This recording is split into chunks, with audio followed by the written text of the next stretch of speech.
And we're glad you're there working, Joni. So last week I was honored to be invited by our fellow senator, soon-to-be Vice President J.D. Vance, to accompany him to Asheville, North Carolina, to view the damage of the flood in Appalachia. You might say, why you? And I asked the same question, why me? And basically, J.D. said, you know, you're an Appalachian, you understand Appalachian response and the difficulties in the rural areas to answering the difficult challenges of such a disaster.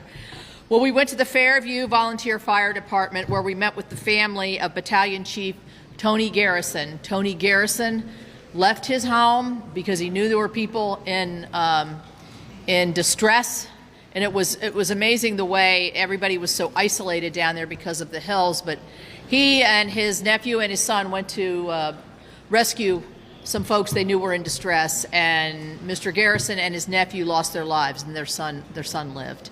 And the widow and the family came and met with us to tell us about Tony, but also about the way he and volunteer fire departments all across this nation really rise to help and volunteer to help folks who are in need. I've seen this during our own tragedies and floods in West Virginia.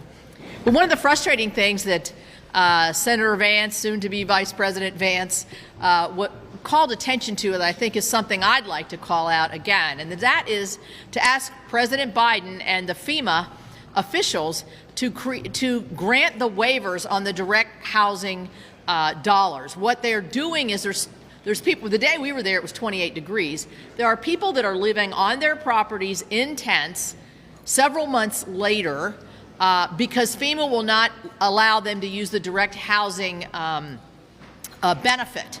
And all the president has to do, and there's precedent for it, it's been done in the past, to get folks into a comfortable home while they're waiting, temporary home while they're waiting for more permanent housing, is for the president to issue this waiver through FEMA. So I'm imploring them and him to do this. There are numerous people that are living in unsafe conditions.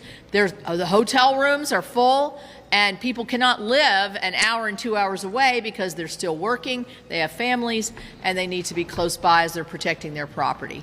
So I also want to say that J.D. Vance was incredible talking to the Samaritan's Purse people that we talked to, but also the volunteer firefighters and the professional EMTs that were part of the rescue crews.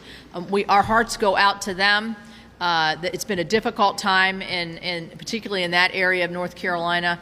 Vast damage. We were met by Senators Tillis and Budd, who have just been going to the mat for these folks. So I hope the president's people are listening.